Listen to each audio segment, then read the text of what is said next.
Minomo Kajiya is a tiny little workshop based in Hitoyoshi City in Kumamoto. The most amazing part about this quaint little workshop is that behind their closed doors lie 3 generations of the Minomo family. Grandfather, Yutaka Minomo, father, Minoru Minomo, and son, Isamu Minomo. These 3 are the 8th, 9th, and 10th generations of blacksmith from the Minomo family, all surviving their workshop and their family name. The Minomo family have been blacksmithing here since 1778. To put that into perspective, that is smack dab in the middle of the American Civil War. With over 200 years of familial experience, that kind of puts them in the legendary status books among the best blacksmiths in the world. When their shop first started, they primarily worked on farming equipment and things to serve the community around them. Nowadays, they work a lot on kitchen knives and everyday carry knives, things that we carry in our shops. Now, I could tell you how amazing all of their products are, but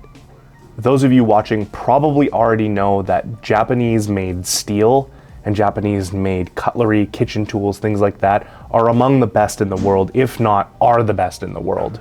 So what the really amazing part about this workshop is that Yutaka Minomo is still the head blacksmith of Minomo Kajiya, and he's 92 years old. Naoto and I got a really amazing opportunity to go and visit them this year in April, and Yutaka-san took the time to show us his blacksmithing techniques and how well of an oiled machine his body really is.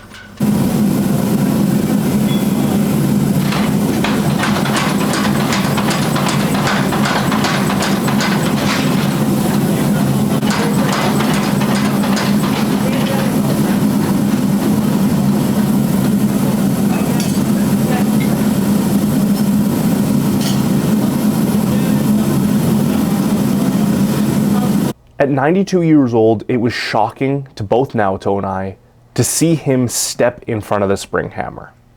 It's absolutely mind-blowing to see this grizzled old man doing such physical labor. For those of you who have tried to forge before, you'll know that it takes an extreme toll on the human body, with steel and sparks bouncing all over the place, and just trying to hold a knife in place while a giant machine hammers a piece of steel into the shape that you desire it. This is an incredibly strenuous activity.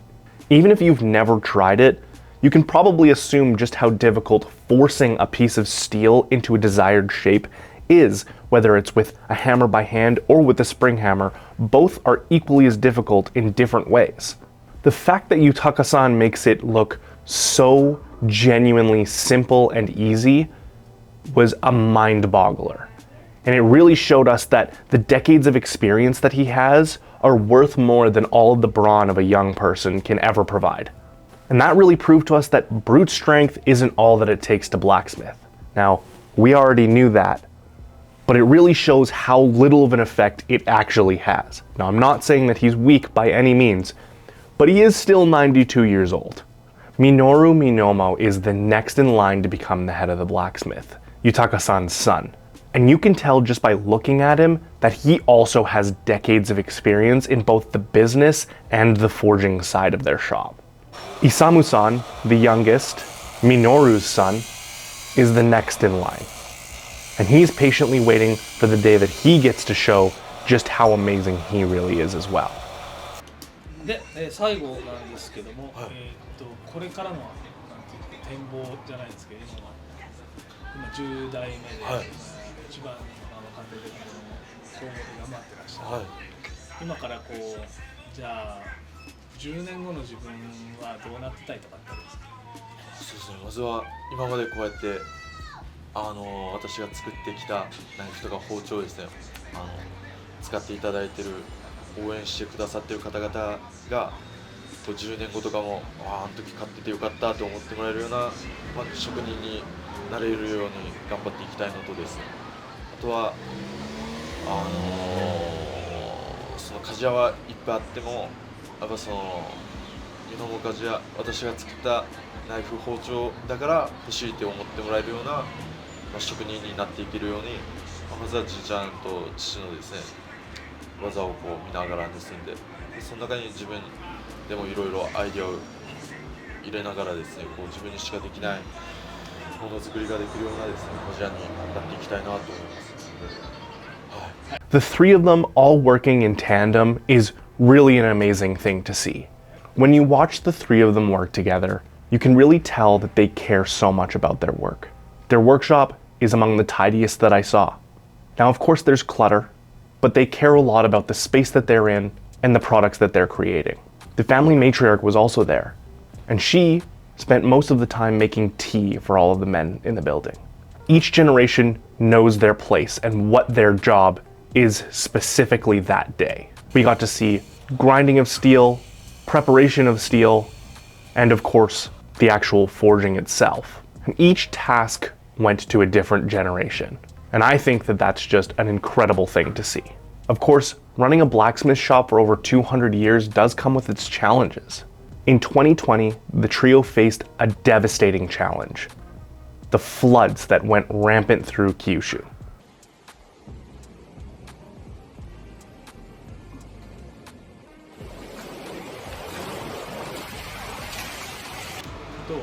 2020年かな、でこの辺りで大変な災害、水害があったっていうのをお聞きしてるんですけど、その当時のことを少し私はちょっとねニュースとかで見てるし、インスタもフォローさせてもらってるんで、って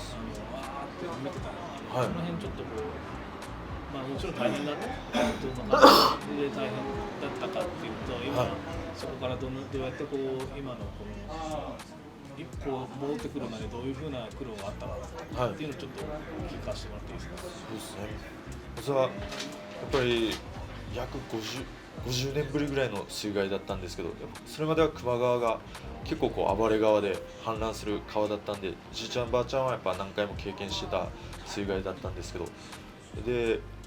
あんなに大ごとなるとは思ってなくてですね、やっぱり1メーターぐらいこう水がバーッと上がってすぐ引いていく今までの水害と一緒ぐらいな感じでいたんですけど、今回が5メーター近く水が上がってですね、2階まで水が浸かったんですよ。なんでやっぱじいちゃんばあちゃんもびっくりしててですね、なんで避難してなかったんで、そこから慌てて隣の3階建ての家に避難させてもらってみたいな感じで、初めての経験だったんですよ。で、この工場も浸かりましたし、商品とかも全部使ってですね、大変な感じだったんですけど、でも周りの人に助けてもらいながらですね、仕事の方は約2ヶ月で復帰できたし、商品の方も研ぎ直して、水害にあったんですけど、よかったらという感じで販売させていただいたら、応援の意味も込めてですね、たくさんの人に購入していただいて、でそういう応援もあって、早く復帰できましたし、あとはその時代にも恵まれて、こういう携帯インスタとかでですね、 SNS でつながりを持っていただいてた人たちにも応援していただいて、でもともとまだ実現はできてないんですけど、工場をその店舗があった先祖さんが守ってきた土地に最初は戻そうというつもりでいたんでですね、そこにこう工場を復帰して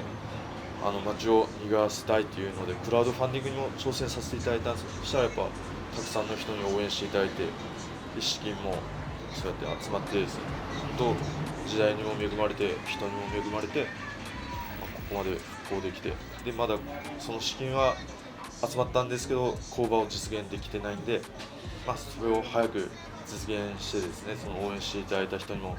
人吉で元気に頑張ってますというのを早く見せたいなというのが今の目標でですね、なんで本当大変だったんですけど、そのおかげでご縁もたくさんできたしですね、改めてこう応援してもらって今までやってこれたというのも実感できたんで、なんかこれから頑張っていこうというプラスにつながった面もたくさんあったんで、悪いことばっかりじゃなかったなというのが正直なところでですね、でも亡くなった方とかもやっぱ周りにおられるんで、そういうところもしっかりで人吉で頑張っていこうというふうに思います。The family struggled to keep their shop open because it was literally underwater. But thanks to the support of their community, the community that they've supported for hundreds of years, they managed to keep their shop alive and hopefully continue onto the 11th, 12th, and maybe even 13th generation of blacksmiths. On the walls of their shop, you can see the water level and where it came to during the floods. A shop like this that's been around for so many hundreds of years, you can really see the story in the building itself. And just as that building itself tells the story of the blacksmiths within it, the blacksmiths in kind care for that building and continue their work within it. They often sharpen knives for their community and create knives, custom things for the community around them. I myself purchased a knife while I was there and they engraved it with my family name for me. It's my everyday carry knife and it's cut a lot of boxes in the last 6 months. Their variety is staggering. They make everything from fish knives to kitchen knives to butcher's knives and things that they would use even in the woods, like hunting knives. Nowadays, they forge a lot for international customers, not just their communities, selling to companies like us so that we can bring their products to you here in the West. They sent us some stuff for our garage sale, which is starting on November 3rd, ends on November 9th. It starts at 10 a.m. in stores and 8 a.m. Mountain Daylight Time online at knifewear.com. Their stuff will be in that garage sale. Now, when I say sale, I don't mean this stuff is going to be at a discount. I mean that this is some really unique stuff that you're never going to find anywhere else. If you enjoyed this video, leave us a like. And if there's other blacksmiths that you want to learn about, feel free to leave us a comment down below, and we'll see if we can get some information on them. Till next time, bye.